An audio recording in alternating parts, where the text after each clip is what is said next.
Welcome to another Life Rooms Wellbeing video. I'm Gemma and this is Ginny from Smoke Free Liverpool, and today we're going to talk about quitting smoking and how you can go about doing it. So Ginny, what does your service offer? Hi Gem, thanks for inviting me here today. So we are Smoke Free Liverpool. We're the local stop smoking service. We run over 50 drop-ins across the city. So people can come and access our service through the local community. We are in GP practices, libraries, community centres, and obviously life rooms. We run a local one in Walton Life Rooms. Each week we do a session there. And we also have one-to-one appointments as well, because not everybody wants to be in a drop-in environment. And also telephone support. So not all of our clients can get out and about. So people who are restricted or vulnerable people, we can support over the phone. In the current climate at the moment, we're not doing any face-to-face until the foreseeable, but we can let you know again when we resume our normal drop-ins. But everyone at the moment is supported over the phone. Anyone can refer into the service either through the GP or self-referral, or when the drop-ins are running again, you can literally just turn up. And what we offer is a 12-week course of either nicotine replacement therapy, whereby we're totally a paperless service now. We will issue nicotine replacement therapies for each client. We'll tailor make it for each client, and then we literally just send it electronically to the request to the pharmacy of that person's choice, and then they just either go and collect it, or again, if a vulnerable client can have them delivered directly to the door as well. So the nicotine replacement therapies come in the form of patches, gum, etc. We will work with each individual client and let them make their own informed choice, basically, about what they think is going to be best for them to use. We also have Champix and Zyban, which is available, but we will put that request in to their GP, who will prescribe that for them if that is the method that they prefer to use. Yeah, well, this all sounds really good. I wish I knew about the service when I quit 9 years ago. Really? Yeah, I used to smoke about 20 or 30 a day. Wow. Started when I was about 14, and when you used to be able to buy Lucy's, what we used to call them, in the shop for like 20 pence, and then kind of got my own, stuck to my own brand, and then just as I got older, you know, apart from when I went to uni and I couldn't afford it, when I went to Rollies, you just kind of stick to it. And I must admit, I did try twice during the 9 years to quit, but I didn't know about your service at the time. The only thing that the doctor told me was patches or gum, but I think kind of at the time for me is I didn't really want to, and then there was a lot of apprehension. Well, if I do quit, like, am I going to put on loads of weight? How does it work? For me, it was it may not have any scientific link, but for me, smoking was like relaxed me when I was anxious. Like, so if I was in work and I was a bit stressed, I'd go out and have a cigarette, and plus back then it was, you know, there wasn't a smoking ban or anything like that, so you could have your meal and then have a cigarette afterwards, or sit in the warm of a pub and not have to go out. So to know what the side effects could be, or, you know, it's a good thing to know. And the cost of cigarettes has gone up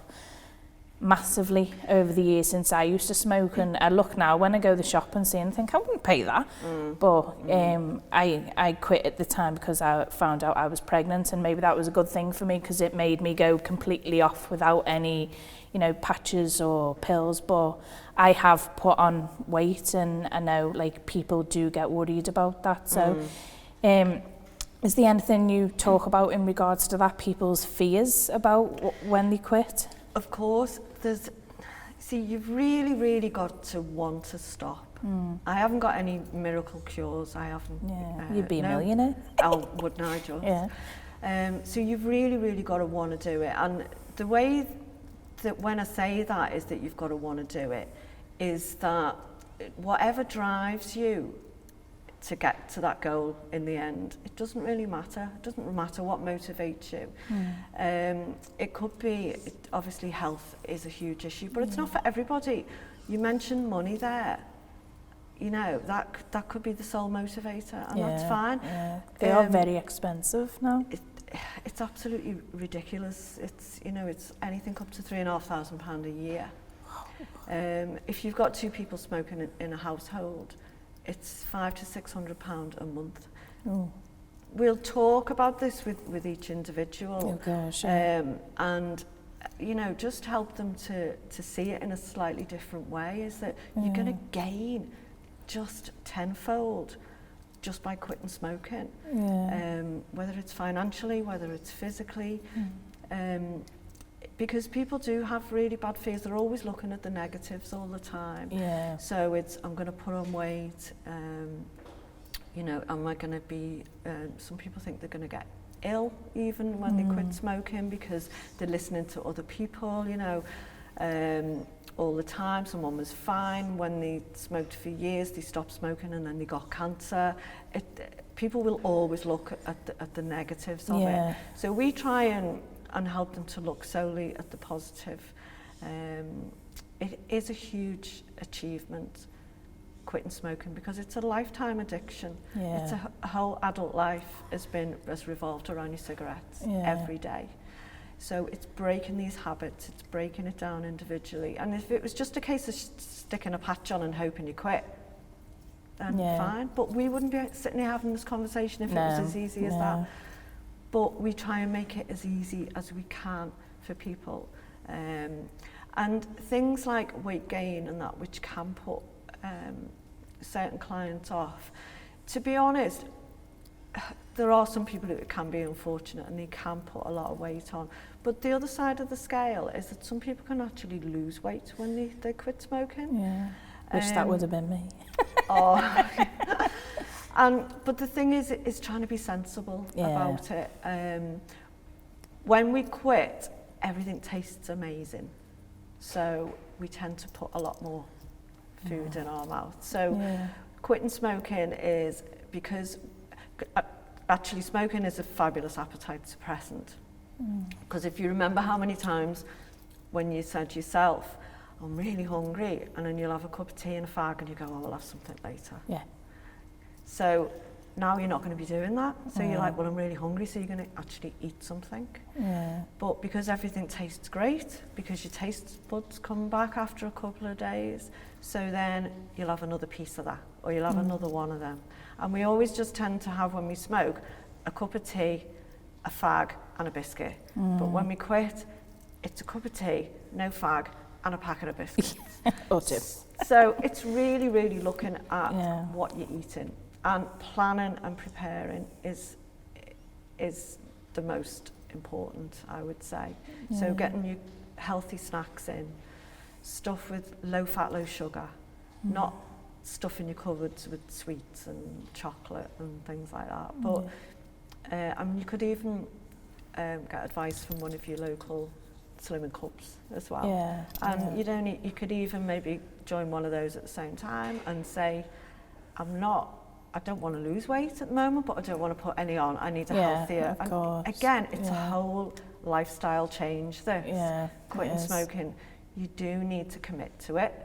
You've really got to want to do it. But the rewards, the benefits are just going to be, you're going to reap them in. Physically, mentally, and financially.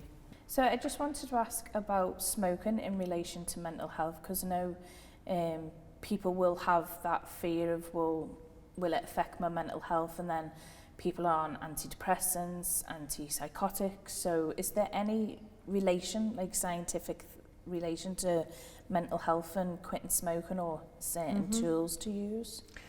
Well, there is this sort of idea that quitting smoking is going to affect people's mental health for the worse. And It absolutely doesn't. It does affect people's mental health, but only for the better, quitting smoking. It does not help with stress at all. Smoking actually causes stress. Oh. Smokers are 10 times more stressed out than non-smokers, and the main reason for that is because they smoke. Each time they smoke, they're chemically kicking off stress hormones, they're blocking calming chemicals. So they're literally up and down, up and down, up and down every day as a smoker. So they'll have a cigarette, they'll have a relief with nicotine, which rushes into the reward centre, and that's when every smoker does that. Oh, I feel great now.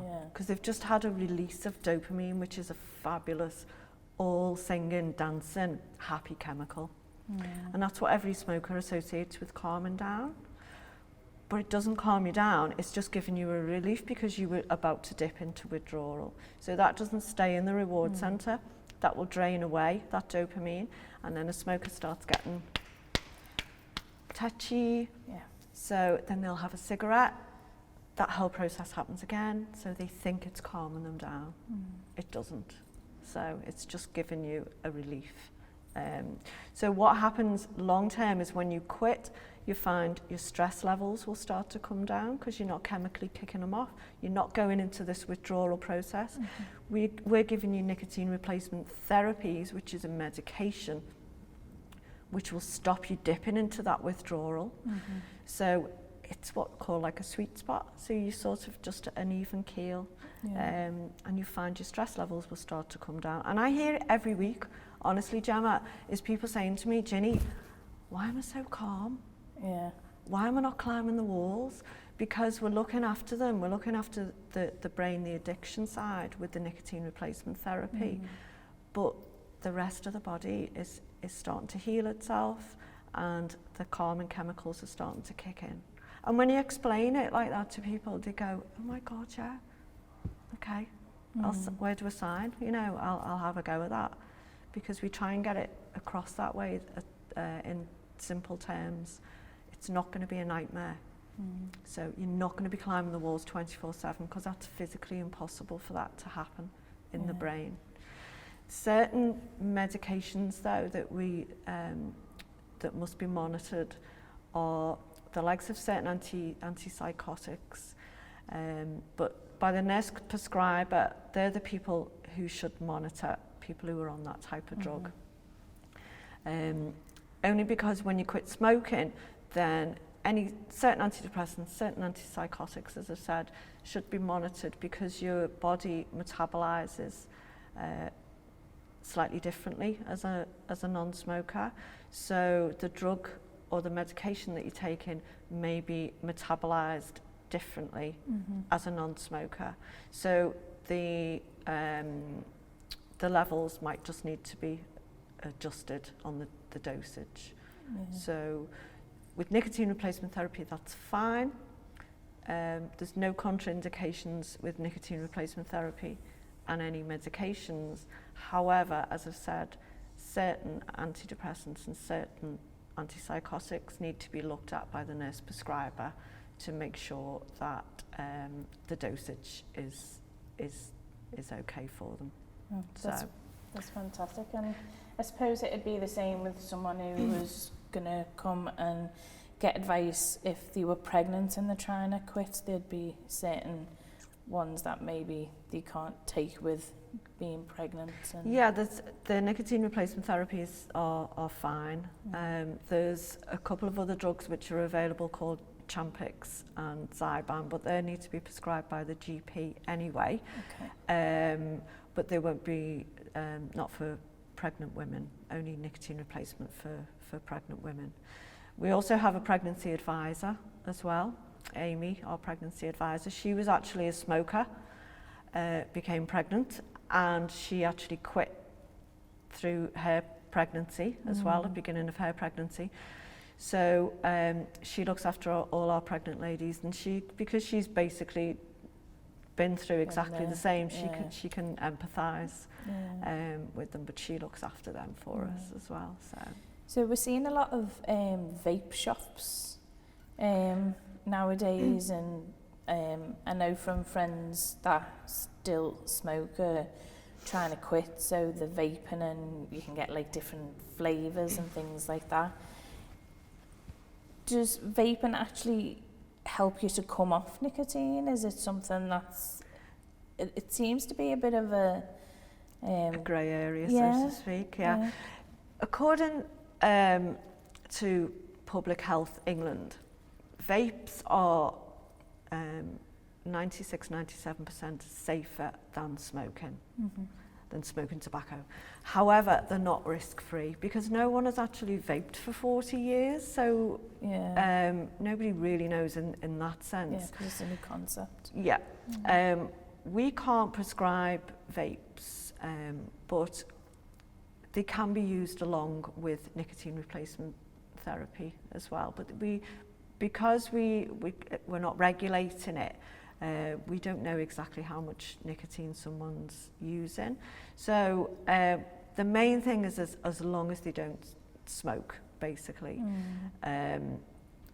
But long-term effects, as I've said, no one will really know on a vape. But at the end of the day, your lungs are designed for oxygen. So if you can, some people are using it as a stop smoking aid, which is fine. The other side of the coin though is because there's no sort of restriction on it whereby people are smoking outdoors, they're not smoking in the homes anymore, but they're still vaping at home. So they can be sitting there just using it whilst they're watching the telly. And the more nicotine you use long term and the longer you use nicotine, the harder it can get off it in the future. Because these nicotine receptors will grow, literally, like trees in the brain. So the more there are of them, the more nicotine they require. So long term, it can be harder to get off nicotine than it can when you were younger. Yeah. And we hear that all the time. Someone will say, I tried to stop smoking 20 years ago and it was dead easy, and now it's really hard. And that can be one of the reasons. Not that obviously that habitually you've got another 20 years under your belt, but the fact that you've got a heck of a lot more nicotine receptors than what you did have. So the sooner you do it, the easier it can be. Oh, brilliant. There is both a Liverpool and a Sefton smoke-free service, so the help is out there and you can quit. Well, thanks very much for that, Jenny. I really wish I'd have known about it when I quit about 9 years ago. So thanks for telling me all that. It was really insightful. Thanks, Jem. So get in touch with us if you want to have a go at quitting smoking. Just give us a call on our free phone number or get in touch via our website, and hopefully we'll help you to quit smoking. And we can't do it for you, but we can certainly do it with you.